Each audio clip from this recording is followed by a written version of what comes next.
Bonjour et bienvenue sur les podcasts de Rallye Info. Aujourd'hui, c'est une nouvelle émission. On retrouve Guillaume Lafay. Comme de tradition avec Guillaume, on va débriefer la dernière manche mondiale. Aujourd'hui, on va parler du Rallye du Portugal. On va revenir sur la victoire de Kalle Rovanperä, sur le WRC2, sur la pénalité d'Oliver Solberg. On parlera de technique avec lui. On se projettera sur le Rallye de Sardaigne qui suivra le Rallye du Portugal. On parlera aussi de championnat de France et du Rallye d'Antibes. Allez, vous êtes prêts ? C'est parti !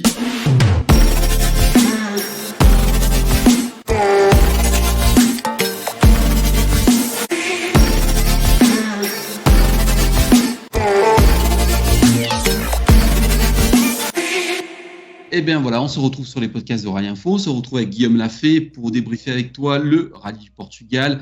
Comment vas-tu ? Je vois que derrière c'est un petit peu le sombre, hein, le temps. Chez moi il fait plutôt beau.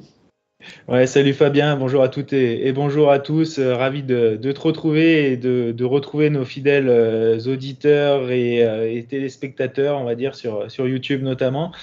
Ça va. Effectivement, le printemps qui a du mal un peu à arriver, et je t'avoue que le bain de soleil qu'on a pu prendre au Portugal ce week-end a fait le plus grand bien. Alors, on va débriefer ce rallye, il y a beaucoup de choses à dire. Alors, les week-ends s'enchaînent mais ne se ressemblent pas en WRC. Tu te souviens, en Croatie, j'avais dit, voilà, Evans au top, Rovanperä dans le dur, et puis là, ça s'est inversé. Alors, on va refaire le classement. Rovanperä, Sordo, Lappi, Tanak et Neuville pour les WRC 1. Après, on parlera du WRC 2. La première question que je vais te poser, quel est le sentiment général que tu ressors de ce rallye du Portugal, de ce retour sur Terre ? Eh bien, comme tu le dis, ouais, effectivement, un retour sur Terre qui va marquer un enchaînement de plusieurs rallyes sur cette surface. Donc c'était effectivement un rallye qui était attendu par tout le monde, qui devrait marquer un petit peu le ton, enfin donner le ton pour la suite. Et moi, ce que je retiens le plus, c'est la performance majuscule de Kalle Rovanperä. On a l'impression d'avoir enfin retrouvé le Kalle Rovanperä de 2022 et des années précédentes, avec une performance assez magistrale, qu'il soit premier sur la route ou un petit peu derrière. Il a fait des temps qui étaient juste impressionnants, et le meilleur hommage qui lui a été rendu, c'est Dani Sordo qui à la fin du rallye a tout simplement reconnu sa supériorité et même dit qu'il était simplement sur une autre planète et que ça pouvait être inquiétant pour la suite. Alors, on va y aller chapitre par chapitre. On va y aller sur Toyota, Hyundai, Ford et les WRC2. On va parler d'abord de Toyota. Alors, effectivement, la tâche pour Evans, il avait fait, comme je t'avais dit, le braquage en Croatie. Et là, la tâche n'était pas aisée pour lui d'ouvrir la route. Ça a été très compliqué. Il a donné le meilleur, finalement ça se finit dans les arbres malheureusement. On va parler aussi de Katsuta. Pour toi, la performance générale de Toyota, qu'est-ce que tu retiens ? Un peu mi-figue, mi-raisin, très clairement. Plutôt du positif, parce qu'en termes de performance, les Toyota sont clairement là. On le voit avec Kalle Rovanperä, on le répète, qui a fait des temps juste impressionnants. Une voiture qui est toujours aussi performante sur la terre, qui semble assez facile d'utilisation, avec une plage d'utilisation qui est assez large et qui permet aussi bien à Evans qu'à Kalle Rovanperä de signer des temps très très intéressants, et on n'a aucun doute sur le fait que Sébastien Ogier, qui sera aligné sur la prochaine manche en Sardaigne, va aussi avoir la possibilité de l'exploiter à fond. Donc un rallye qui est plutôt positif en termes de performance. Après, en termes de résultats, c'est vrai qu'il y a cette victoire de Rovanperä, mais ensuite les deux autres voitures, c'est un peu décevant, avec effectivement Elfyn Evans qui crache la voiture assez violemment et pas la possibilité de repartir le samedi. Katsuta qui a directement des problèmes avec son alternateur dès la deuxième spéciale, il me semble. Donc voilà, un petit manque de fiabilité qui n'est pas habituel du côté de Toyota. Mais dans l'ensemble, on va dire que c'est un résultat et un week-end qui est plutôt positif pour la suite. Alors, on va passer maintenant à Hyundai. Hyundai, il y a beaucoup à dire. Moi, je suis satisfait de revoir aussi Sordo revenir à son niveau. Ça faisait longtemps qu'on ne l'avait pas vu aussi compétitif. On a la confirmation Lappi. Lappi, on a l'impression qu'il monte en puissance. Alors, peut-être que je vais dire une grosse bêtise et peut-être que je vais me tromper, mais j'ai l'impression que Neuville marque un petit peu le pas et que Lappi, petit à petit, grignote et est en train de se placer, peut-être pas en leader de l'équipe, mais vraiment en binôme, puis en second couteau. Oui, c'est vrai que, alors c'est pareil, Hyundai, il y a plusieurs faces, on va dire, à la performance et au week-end. De manière globale, j'aurais tendance à dire que c'est un petit peu inquiétant parce que la performance de la voiture, elle semble quand même un, voire deux crans en dessous de ce qu'a pu proposer Toyota, sachant en plus que l'ordre des départs était plutôt favorable pour les Hyundai sur le premier jour. Et notamment, on ne va pas se cacher que si Dani Sordo est aussi bien placé, alors au classement général final, c'est autre chose, mais en tout cas sur les premiers jours, c'est clairement aussi beaucoup aidé par sa position bien en arrière sur la route et donc du coup le fait qu'il avait une route complètement propre. Mais toujours est-il que même avec cette route complètement propre, il était quand même un petit peu derrière Kalle Rovanperä. Et quand il a fallu se battre à armes égales, notamment le samedi, on a tout de suite vu l'écart qui s'est creusé de manière complètement irrémédiable en faveur de la Toyota. Et ce qui montre bien que la Hyundai, malheureusement, a encore un petit peu de chemin à parcourir en termes de performance. Et d'ailleurs, Cyril Abiteboul, dans ses déclarations d'après-rallye, a clairement dit qu'il ne fallait pas se cacher et qu'ils avaient besoin de travailler énormément sur la voiture. Après, je te coupe 30 secondes pour revenir sur Sordo. Je ne sais pas si tu te souviens, il me semble que c'est au Mexique, si je ne dis pas de bêtises. Moi, ce qui me rassure quand même, c'est qu'au Mexique, quand on le voyait à tous les points stop, il était complètement largué. Il était dans l'incompréhension la plus totale. Il ne comprenait pas ce qui se passait. Et puis là, on le revoit un petit peu performant. Il y a une progression. Alors, peut-être que pour lui, mais il y a une progression quand même pour Sordo. Oui, il y a une progression pour Sordo. Après, il faut voir aussi sur d'autres rallyes. On sait qu'il a toujours été plutôt performant sur le rallye du Portugal. À voir sur d'autres rallyes un petit peu plus cassants éventuellement ce que ça peut donner. La performance sur un rallye n'est pas celle qu'il pourra avoir dans le prochain. Voilà, on avait noté ces baisses de performance sur les rallyes précédents. Donc, de la même manière qu'il ne faut pas tout de suite tirer sur l'ambulance quand il y a une contre-performance, il ne faut pas non plus, je pense, tirer des conclusions trop hâtives de cette performance au Portugal, surtout sachant tout ce qui a pu arriver à ses rivaux principaux, qui ont tous été marqués de crevaisons, de problèmes techniques divers et variés, qui font quand même que je pense que la deuxième place de Sordo au général, elle n'est pas galvaudée, mais elle est très bien payée, je pense. D'accord. Après, concernant ce que tu disais de Lappi, c'est vrai que moi aussi j'ai été plutôt content, rassuré par cette performance de haut niveau, encore une fois. Clairement, il se positionne à la hauteur de Thierry Neuville en termes de performance. Dans le clan Hyundai, en tout cas, il semblerait que la préférence soit toujours donnée au pilote belge, à Thierry Neuville, et tout simplement appuyé par le fait que dimanche matin, la décision avait été prise de tout faire pour favoriser Thierry Neuville pour qu'il remonte à la deuxième place avant qu'il ait ses problèmes de turbo. Donc voilà, dans les faits, c'était plutôt côté Thierry Neuville. Aujourd'hui, en termes de classement, on se rend compte qu'il y a l'écart qui se réduit entre Neuville et Lappi, et surtout que l'écart de Neuville par rapport à Rovanperä et à Tanak est de plus en plus important, et que il y a un moment, il va falloir peut-être faire un choix aussi côté Hyundai. Les rallyes qui arrivent sont pas forcément tous en la faveur de Thierry Neuville. On pense à l'Estonie, on pense à la Finlande, qui sont dans deux rallyes. Donc la Sardaigne et le Kenya vont être, je pense, prépondérants dans la suite de la saison du pilote belge et de Esa-Pekka Lappi. On va passer maintenant à M-Sport. Pour moi, c'est vraiment la grosse inquiétude parce que moi, j'ai l'impression que Tanak est à fond, qu'avec le matériel qu'il a, il ne peut pas plus. Et j'ai l'impression que ça stagne un petit peu. Après, on va passer à Loubet qui avait une très bonne position sur la route, hein, enfin sur les spéciales, qui fait une belle première journée. Et puis voilà, patatras, une fois de plus, la grosse erreur. Les rallyes s'enchaînent et ils se ressemblent un petit peu pour Pierre-Louis. C'est un petit peu inquiétant. Qu'est-ce que tu en penses, toi? Oui, alors côté M-Sport, on le dit, on le répète, c'est pas les mêmes moyens qui sont engagés que les deux constructeurs que peuvent être Toyota et Hyundai. On parle bien de M-Sport, on parle pas de Ford, justement. Alors certes, il y a un appui du constructeur américain, mais qui est très très loin d'être celui que peuvent avoir Toyota et Hyundai. Oui, oui. Tanak est à fond, il fait tout ce qu'il peut avec ce qu'il a. Et il le fait d'ailleurs très bien.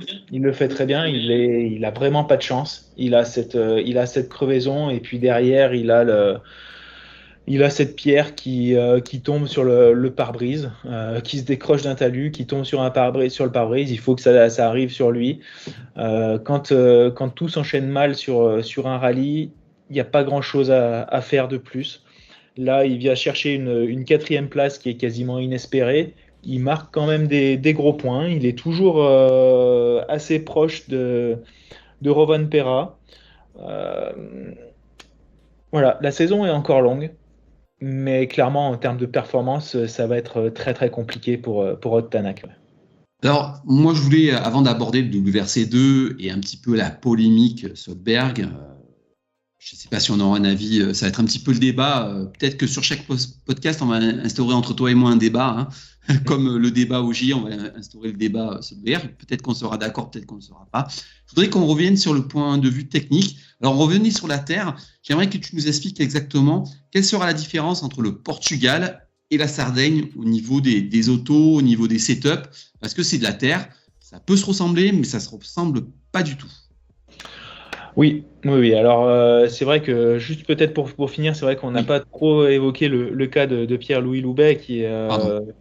qui est un petit peu, là encore, je dirais, pour reprendre la même expression, mi-figue, mi-raisin, mais là, plutôt côté défavorable, parce que certes, il fait une superbe première boucle, le premier temps scratch dans la première spéciale, donc il est leader du rallye. Encore une fois, hein, bien aidé par sa position sur la route, ça c'est clair, mais encore faut-il aller chercher le scratch et être prêt dès la première spéciale à attaquer. Et puis il fait une belle première boucle et ensuite il a ce problème un peu de fiabilité avec un début d'incendie qui le déconcentre sur la fin de la troisième spéciale. Il a bien cru ne pas pouvoir continuer, ne pas pouvoir repartir. Les mécanos font un travail assez impressionnant pendant le. Alors, c'était même pas une assistance à la mi-journée du vendredi, c'était ce qu'on appelle une tire fitting zone, donc un endroit où on a uniquement le droit de changer les pneus et de travailler sur la voiture en fonction des pièces qui sont à l'intérieur de la voiture et des outils qu'on a à l'intérieur de la voiture. C'est-à-dire qu'il y a deux mécanos qui ont le droit d'intervenir sur la voiture en plus du pilote et de son copilote, mais uniquement dans la limite de ce qui est dans la voiture. Donc voilà, ils ont pu travailler sur l'échappement, ils ont pu réparer ce qui était endommagé. Un peu comme ce qui est arrivé le lendemain à Haute-Tanak aussi avec son problème de pompe à eau. C'est exactement le même type d'assistance qu'ils ont eu du temps de midi. Et en tout cas, les mécanos, les techniciens de chez M-Sport, là, on peut que leur tirer notre chapeau parce qu'ils font un travail remarquable avec les moyens qu'ils ont.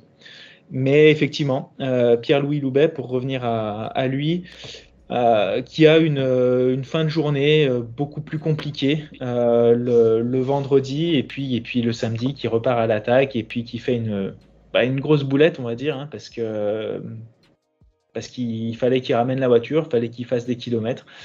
Et malheureusement, il sort un peu large dans un virage, ça le propulse à l'intérieur du suivant et il vient arracher un demi-train.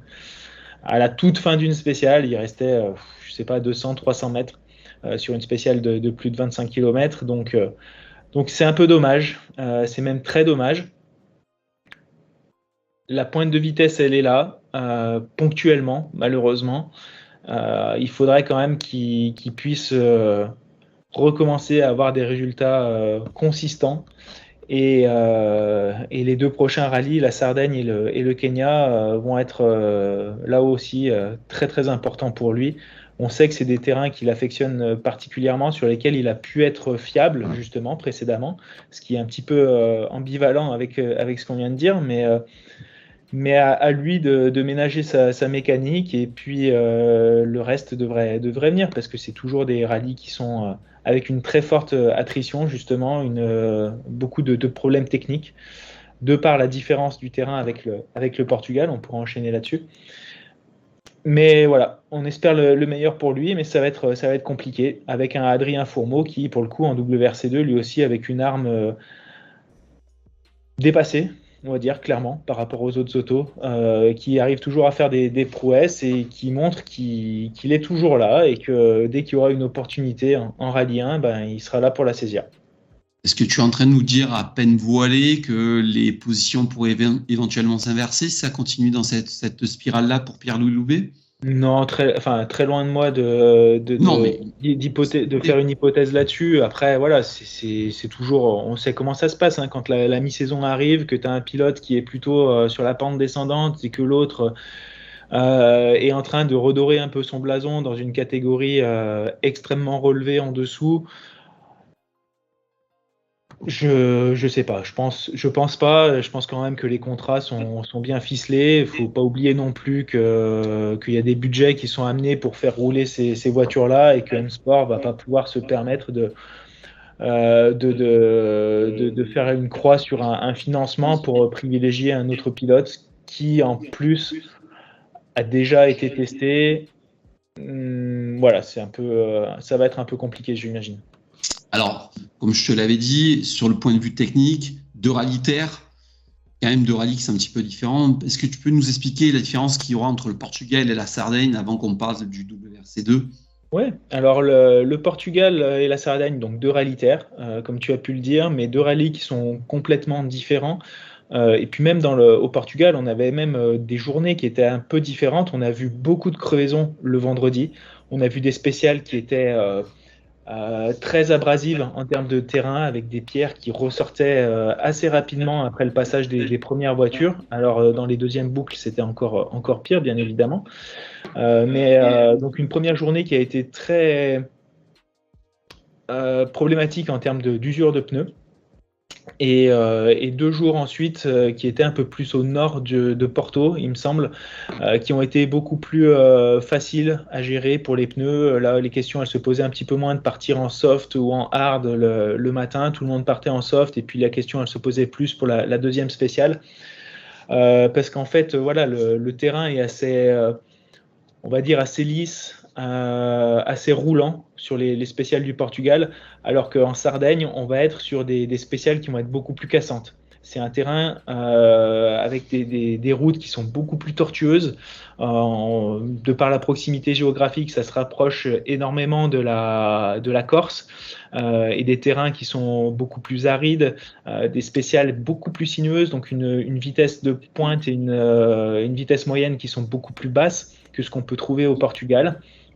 Donc effectivement, ça a des impacts énormes sur les pneus. J'ose imaginer qu'on va être beaucoup plus sur des pneus durs en Sardaigne, pour éviter justement l'usure prématurée, pour éviter les crevaisons autant que possible. Parce que j'ai bien peur que, vu ce qu'on a commencé à entrevoir sur ce début de saison, on ait d'autres problématiques pneumatiques et crevaisons en Sardaigne, ce qui serait encore une fois très dommage. Mais voilà, il y a cet aspect-là. Il y a aussi l'aspect chaleur qui est à ne pas négliger, avec des températures en Sardaigne qui, si la météo est clémente, ce qui devrait être le cas, hein, parce que c'est encore dans 15 jours, donc les températures ont encore le temps de monter.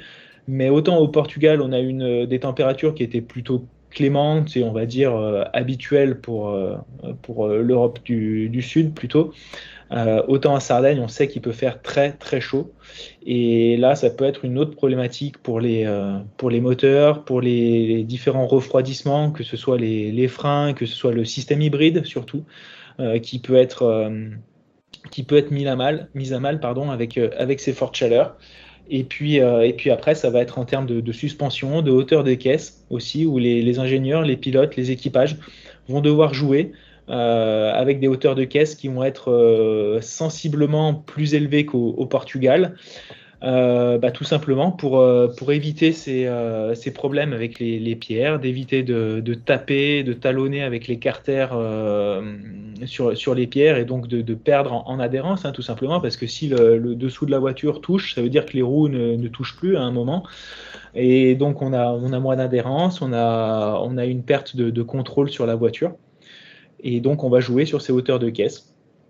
Et des hauteurs de caisse qui seront encore plus élevées par la suite au rallye du Kenya, puisque là, pour le coup, on aura un rallye qui sera encore plus compliqué, avec des ornières, avec des passages dans du fèche-fèche parfois, qui sera encore plus problématique. Donc on va aller crescendo en fait sur différents terrains de terre, et c'est intéressant dans ce cadre-là, effectivement. Alors, on va parler de WRC2 et puis en fin d'émission, je vais te demander ton œil très avisé sur le rallye d'Antibes. J'ai une petite question technique à te poser, donc tu vas y répondre. Alors, pour le WRC2, vainqueur Greensmith, 2 Solberg, 3 Mikkelsen, 4 Rossel. Avant de parler des fortunes diverses de tout le monde, on va poser le débat. L'épisode précédent, je t'avais dit oui, Sébastien Ogier, mal harnaché, une minute de pénalité, c'est trop, machin truc, bidule. Bref, on n'était pas trop d'accord. Là, Solberg, pour un donut, c'est une minute de pénalité, il finit à 1,2 seconde de Greensmith, il perd le rallye pour ça. Moi, là-dessus, je suis pas d'accord. Je vais te le dire pourquoi, parce que moi, ça fait très longtemps, depuis mon plus jeune âge, que je suis ça. Alors, je suis d'accord avec toi, c'est pas autorisé, il fait un donut, il y a du monde, il y a les télés. Ça fait partie du rallye, c'est un petit peu l'ADN du rallye. Moi, je trouve quand même 1 minute de pénalité, à la limite, j'ai tendance à dire de façon provocatrice que c'est un petit peu c'est pas normal et c'est surtout ne pas respecter les pilotes parce que quand on voit les énormes risques qu'ils prennent, mettre 1 minute de pénalité à un pilote pour un donut, je trouve ça un petit peu beaucoup. Qu'est-ce que toi tu en penses ? Qu'est-ce que j'en pense? Moi, ce que j'en pense, effectivement, c'est qu'il y a une règle, c'est que la règle a été appliquée. L'équipage a fait son mea culpa, a indiqué qu'il n'était pas au courant de cette règle. Dans la vie de tous les jours, on a tendance à dire que nul n'est censé ignorer la loi. Certes, c'est dur. Même moi, en le disant, effectivement, je préfère que des pilotes puissent faire du spectacle, puissent donner du plaisir aux gens qui viennent les voir et qui parfois font des centaines de kilomètres et des heures d'attente au bord des spéciales avec des kilomètres de marche pour aller les voir. Et je préfère que ces gens-là puissent profiter pleinement du spectacle. C'est clair, c'est net. Là, pour le coup, voilà, il y a une règle qui empêche de faire des donuts. Alors, c'est pas qu'elle empêche de faire des donuts, c'est que voilà, ils considèrent que c'est une zone dangereuse. Il y a effectivement une voiture qui passe pas très loin quand il est en train de faire ses donuts parce que elle vient de finir sa spéciale, ça fait de la fumée, ça peut être une situation dangereuse, effectivement. Alors, je suis le premier à dire aussi qu'il faut arrêter de tout légiférer, de prendre des précautions à tort et à raison. Il faut laisser un peu d'improvisation. Là, voilà. La règle, elle a été appliquée. C'est une minute de pénalité. Ça aurait pu être 5. Voilà. Dans le règlement, c'est 5 minutes. J'ai envie d'être provocateur un petit peu avec toi. À l'époque, il y a une des images mythiques du rallye, c'est 360 de Panizzi à l'époque en Catalogne. Il ne se passe rien. Est-ce que tu ne penses pas que pour le fils Solberg, on aurait pu dire, écoute, c'est la première fois, c'est la dernière, il y a un rappel à l'ordre où on te met à 30 secondes. Tu vois, j'ai trouvé quand même que la minute, je trouve que c'est vraiment très, très lourd sur un rallye quand même, prendre 1 minute de pénalité. Alors, ok, je suis d'accord avec toi, nous, c'est censé ignorer la loi, c'est peut-être dangereux, il n'aurait pas dû le faire, mais quand même, c'est la première faute qu'il fait. Est-ce qu'on ne pourrait pas trouver, tu vois, un truc un petit peu, voilà, on te met un carton rouge plutôt que de te mettre un carton rouge direct, tu vois ? Ouais, mais est-ce que je peux pas aussi être polémique et te dire que dans le règlement, c'est 5 minutes, normalement, si je me trompe pas. Une infraction de ce type-là, c'est 5 minutes. Donc, éventuellement, si je veux être polémique, on lui a déjà fait un geste. il prend 1 minute de pénalité, on lui dit bah voilà, ok, tu as fait une erreur, comme tu dis, carton jaune plutôt que carton rouge, c'est 1 minute plutôt que 5, parce que 5 minutes, là pour le coup, ça le sort complètement des points, et plutôt que de finir deuxième au général, bah, tu vois, il finit 8e.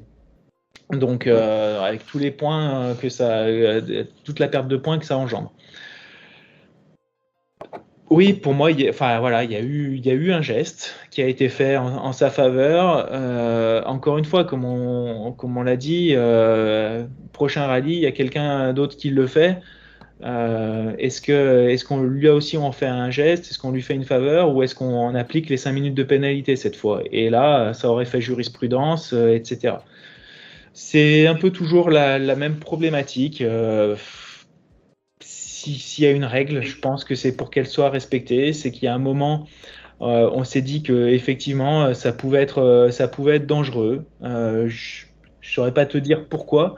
Encore une fois, voilà, on sait que le sport auto est dangereux. Je pense qu'il y a assez de raisons pour lesquelles tout le monde tape sur le sport auto, tout le monde tape sur le rallye.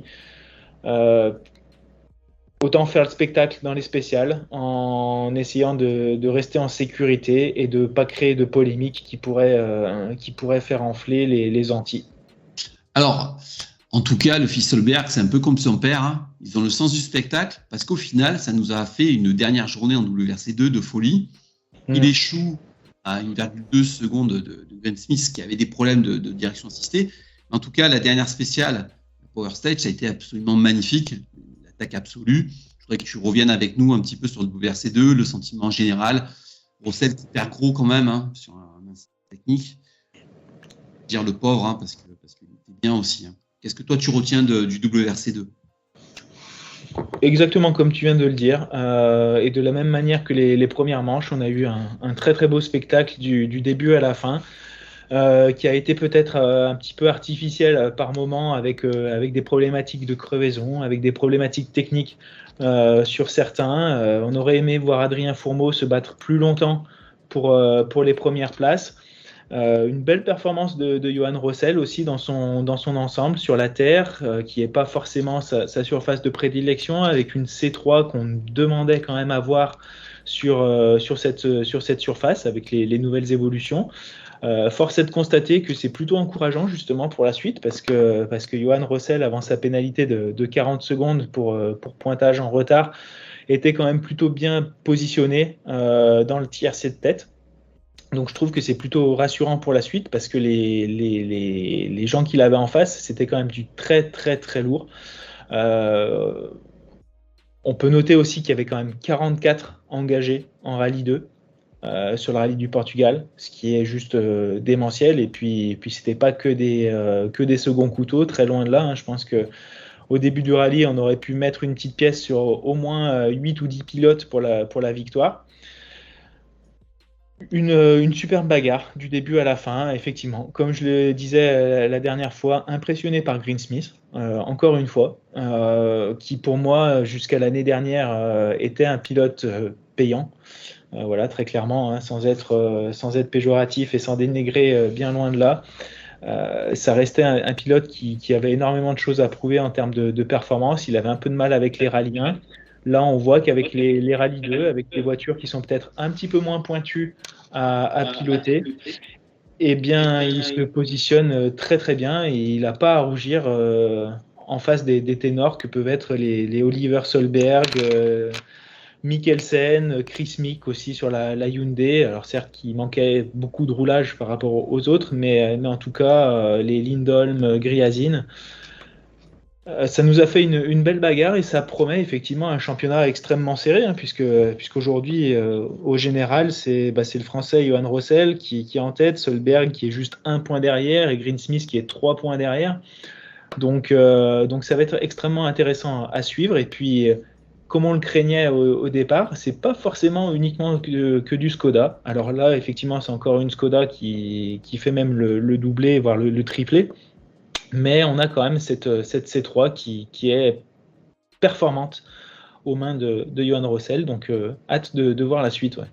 En fait, le WRC2, on se rend compte depuis le début de saison que c'est quand même la catégorie qui nous offre le spectacle sur la longueur du rallye. Hein, parce qu'en WRC, en rallye 1, plus ou moins, ça se fige au bout de la mi-journée de la seconde journée du samedi. Hein, puis on attend la Power Stage, alors qu'en WRC 2, il y a des rebondissements de tous les côtés.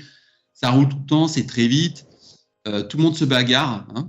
Ouais, mais c'est la force aussi du plateau. Hein. En rallye 1, on a 7-8 voitures. Quand on a Sébastien Ogier, donc forcément, dès qu'il en manque une ou deux, qu'il y a une crevaison là, ici ou là, ça crée tout de suite des écarts qui sont irrémédiables à la régulière, alors qu'en WRC2, comme on le disait, il y a 8-10 pilotes au départ qui sont susceptibles de gagner, qui peuvent être on va dire dans les mêmes 30 secondes à la fin du rallye s'il n'y a pas d'avarie particulière. Donc forcément, il y a des rebondissements, il y a de la bagarre même à tous les étages. Hein. C'est pas que pour la tête ou que pour le podium. Quand on regarde un petit peu ce qui se passe derrière, ça rebagarre sévère. Donc c'est la force du nombre en fait qui fait aussi que c'est extrêmement intéressant. Et ça pourrait l'être tout autant en rallye 1 si on avait plus de voitures, si on avait plus d'engagement constructeur. Mais là, après, c'est des questions de coûts qui sont trop importants. Et j'ai hâte quand même de voir si effectivement ces trois constructeurs qui sont censés s'intéresser au WRC pour les prochaines années, s'ils sont effectivement vraiment intéressés, s'ils existent vraiment, qui sont-ils? Et surtout, est-ce qu'ils vont potentiellement s'ajouter au plateau existant ou est-ce qu'on va pas avoir l'un ou l'autre des constructeurs qui va tirer sa révérence et j'ai bien peur que ce soit plutôt des Coréens qui partent avant les autres, quoi. Un dernier mot sur le WRC2 avec Mikkelsen qui faisait sa rentrée un petit peu loin, mais on l'a vu en force tranquille, qui monte en puissance. Est-ce que ça risque de ne pas être lui aussi la surprise du WRC2 sur la deuxième partie de saison? Surprise, je pense pas qu'on puisse dire une surprise. Après, oui, c'est vrai que lui aussi était en manque de roulage, même s'il avait fait le rallye des Açores, sur lequel justement il avait été battu par Sébastien Loeb à armes égales. Mais là encore, c'est vrai qu'Andreas a un programme qui est très réduit cette année. Il a commencé le rallye de manière assez intelligente, on va dire, en essayant d'aller crescendo. Et puis malheureusement, ses performances ont été stoppées net par une crevaison.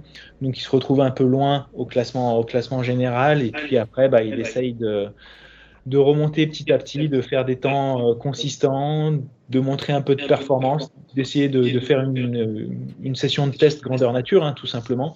Je pense qu'il avait besoin de reprendre des repères, de se remettre dans le rythme aussi, parce que clairement, aux Açores, il s'est battu contre Loeb, mais c'est à peu près tout. Là, il arrive dans un plateau avec des pilotes qui ont déjà fait au moins 2 voire 3 rallyes avant celui-ci. Donc ce sera pas la surprise, mais j'espère bien pouvoir le voir se battre pour des podiums à la régulière, et je serais pas surpris de voir 1 ou 2 victoires sur la deuxième partie de saison. Après, il a quand même un programme qui est très, très réduit et je crois que pour le moment, il n'y a que 4 rallyes qui sont officialisés. Tout à fait, ouais, tout à fait. Donc à voir. Oui, ça peut être une bonne surprise. Hein. Il peut scorer sur les rallyes qu'il connaît bien, il peut gagner à chaque fois. Ouais. Par contre, ce qui est intéressant aussi, qu'on peut noter, ça va être justement le prochain rallye en Sardaigne, la présence à nouveau de Nicolas Siamin, puisque c'est la petite surprise qui est apparue entre nos deux épisodes. On en parlait la dernière fois que son prochain rallye serait le rallye d'Europe centrale, plutôt à l'automne. Et puis finalement, la belle surprise, un rallye supplémentaire en mondial qui se rajoute pour Nicolas Siamin et Yannick Roche. Très certainement aidé par des partenaires, par la FFSA aussi, qui aimerait bien voir ce que ça donne sur la Terre. Alors je préfère le dire tout de suite, moi j'attends pas monts et merveilles, on va dire en termes de performance et de résultats au final en Sardaigne, parce que ça fait quand même, je crois, un peu plus de 2 ans que Nicolas n'a pas roulé sur la Terre. Mais bon, comme on l'a dit, avec une approche intelligente, prudente aussi. L'Apollo, on sait qu'elle peut être résistante.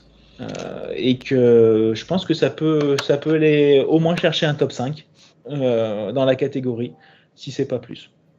Alors, tu sais que tu as beaucoup flèche à ton arc, hein, tu es très fort parce que tu arrives même à me faire les transitions. Que j'allais te lancer sur le championnat de France. Tu n'es pas censé savoir que ce week-end, il y a le rallye identique qui arrive avec une très grosse bagarre. Camin, Bonato, Margaillan, Wagner, Camille. Grosse bagarre. Mais moi, je vais te lancer sur autre chose.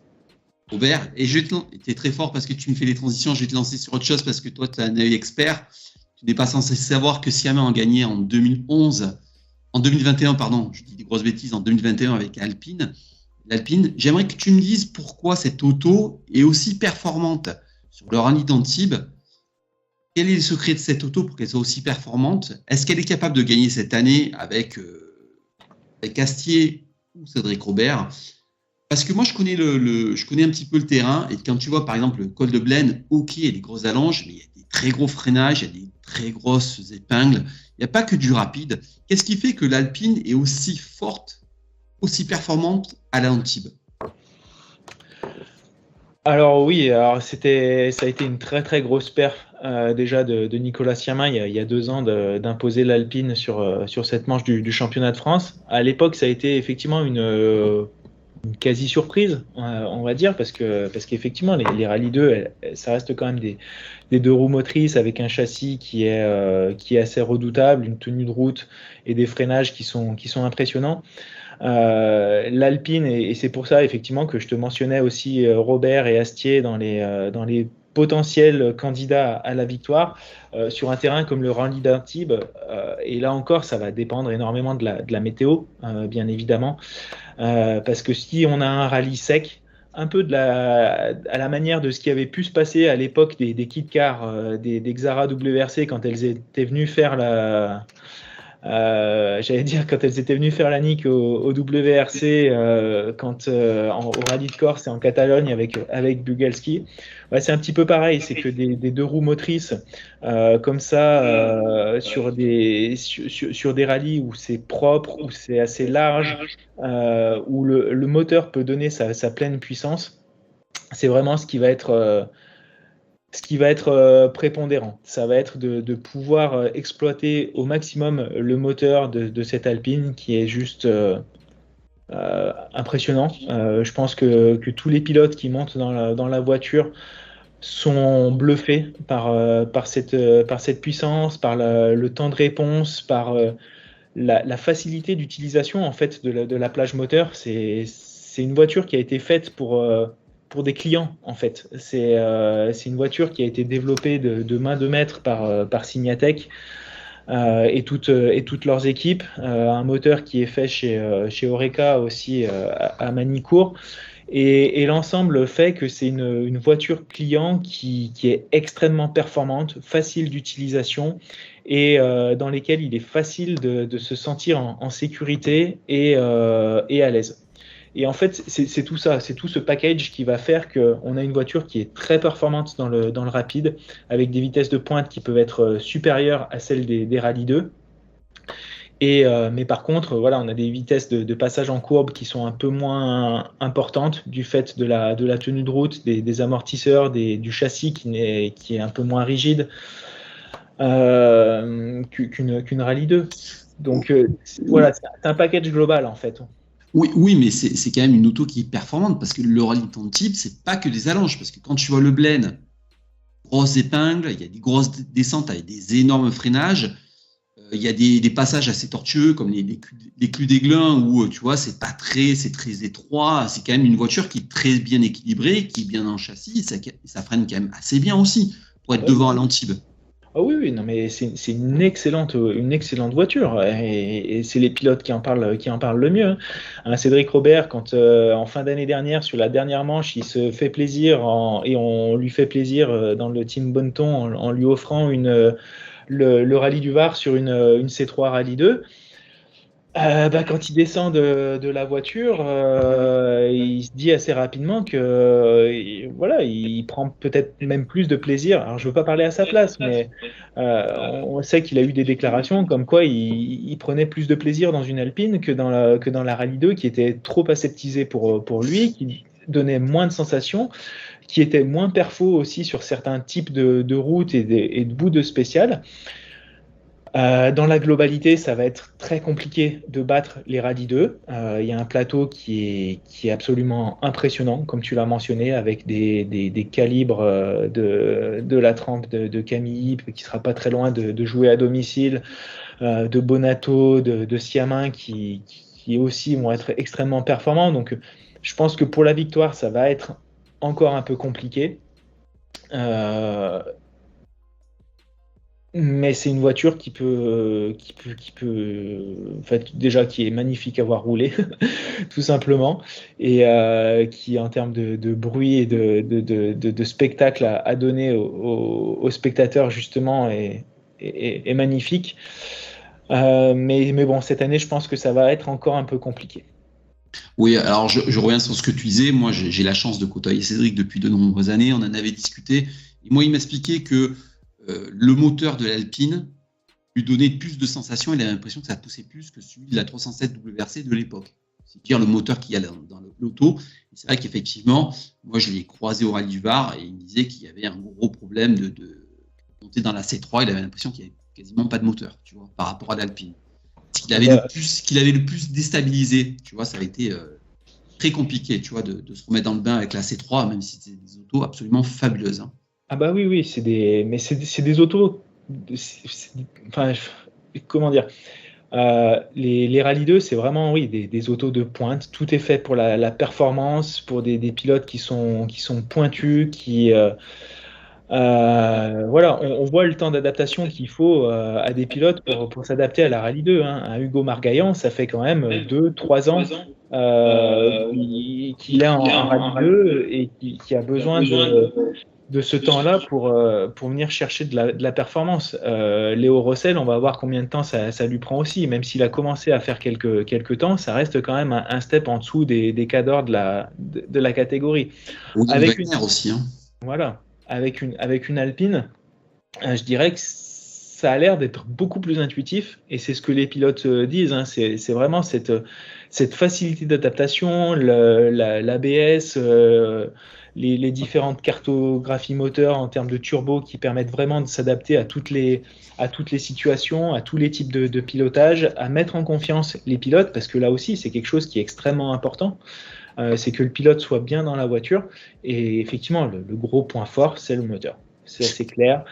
Couplé à un châssis qui est juste démentiel aussi, ça fait une auto qui est perfo sur à peu près tous les types de routes, mais encore plus sur des routes sèches et tortueuses, mais vite, qu'on peut avoir sur l'Antibes.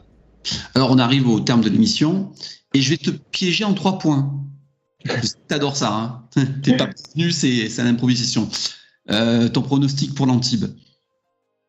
Ouf, alors là, effectivement, je suis gentil avec toi. C'est très compliqué. Allez, on va dire,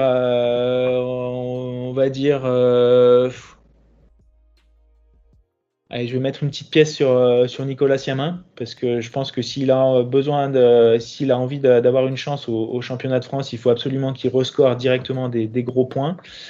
Ensuite, je vais dire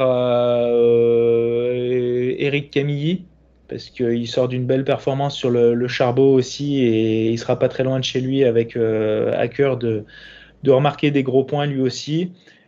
Et puis, je vais quand même mettre un Raphaël Astier avec mon ami Denis Giraudet dans le baquet de droite sur la 3e place parce que voilà, j'ai envie de voir une Alpine qui marche fort, qui fait podium et ce serait une magnifique préparation, je dirais, pour Raphaël avant le défi de Pikes Peak qui l'attend là encore avec la magnifique Alpine, avec les équipes de Signatech.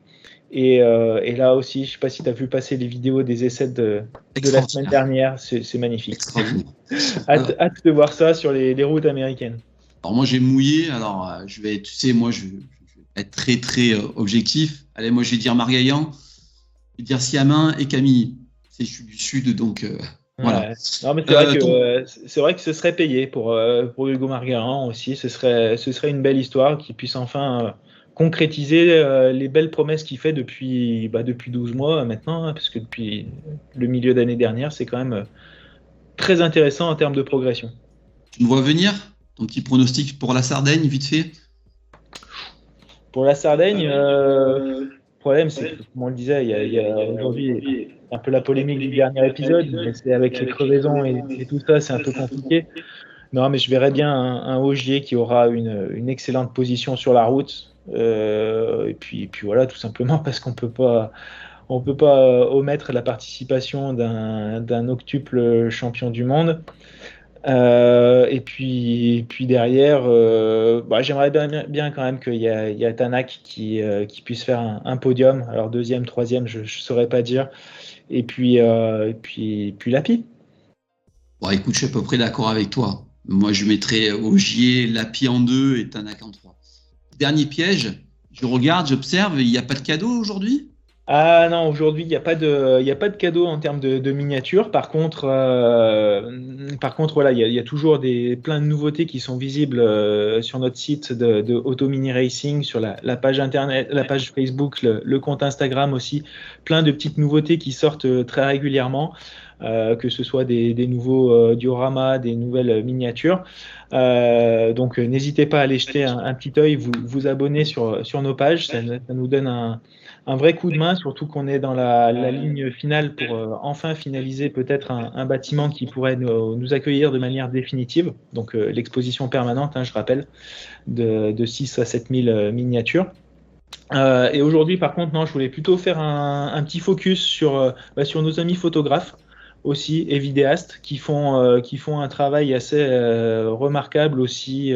Justement, quand on parlait des vidéos des essais de Raphaël Astier sur Pikes Peak, c'est aussi grâce à ces personnes qui sont sur le bord des routes, sur le bord des spéciales, que ce soit en essai, pendant les rallyes. Et aujourd'hui, on a je dirais le plaisir de pouvoir utiliser des photos et des vidéos qui ont été réalisées donc par des amis qui étaient présents sur le rallye du Portugal, donc DB Sport Auto, c'est le nom de la page Facebook, du compte Instagram de Lionel et Marie, donc deux Ardéchois qui en sont fiers et qui arpentent un petit peu les routes des rallyes nationaux, régionaux, championnat de France, championnat du monde. Donc voilà, je vous invite à aller voir leur page. De superbes clichés et encore plus à venir du Portugal là, avec des belles images. Et c'était aussi voilà pour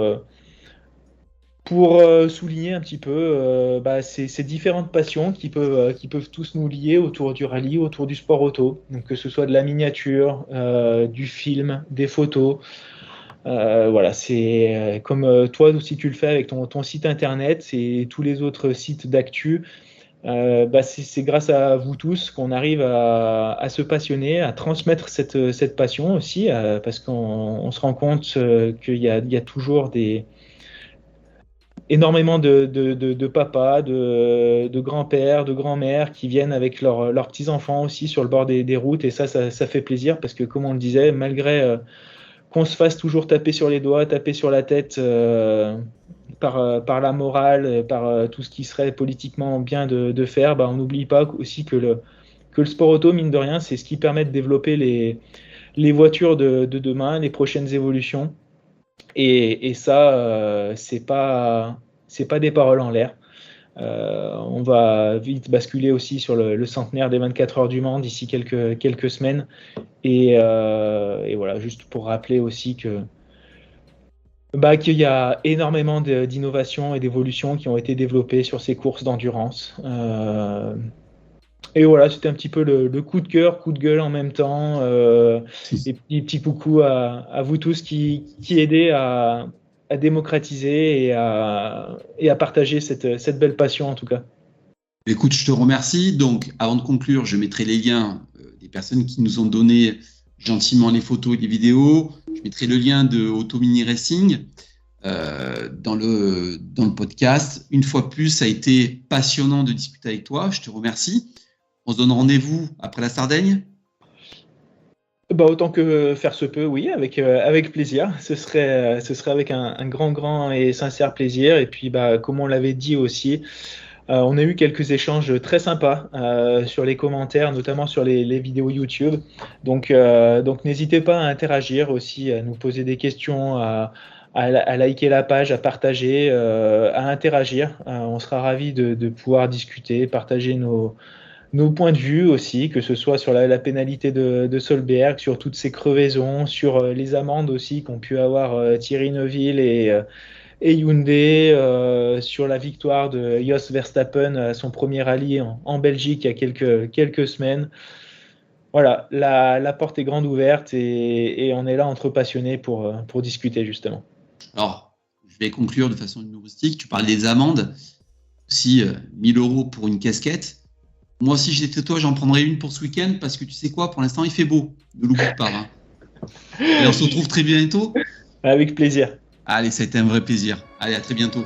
Salut, ciao.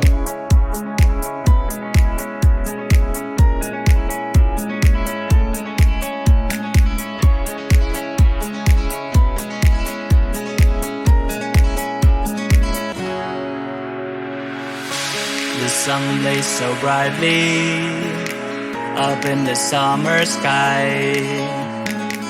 I shouted at the mountains, watch me shine and fly. But then cracked the thunder and the heavens cried. Our world torn asunder. Her heart said goodbye.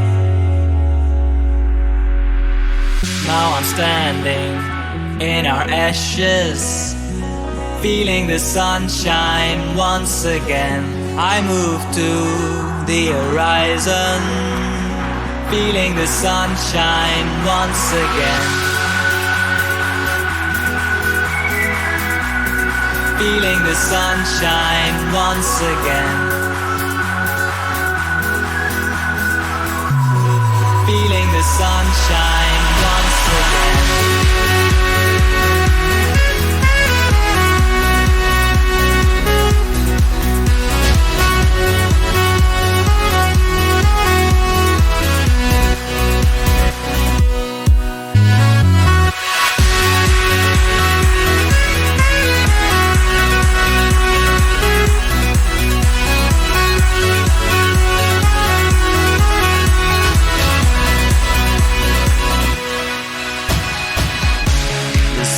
So brightly up in the summer sky. I shouted at the mountains, watch me shine and fly. But then cracked the thunder and the heavens cried. Our world torn asunder. Her heart said goodbye. Now I'm standing in our ashes, feeling the sunshine once again. I move to the horizon, feeling the sunshine once again. Feeling the sunshine once again. Feeling the sunshine once again.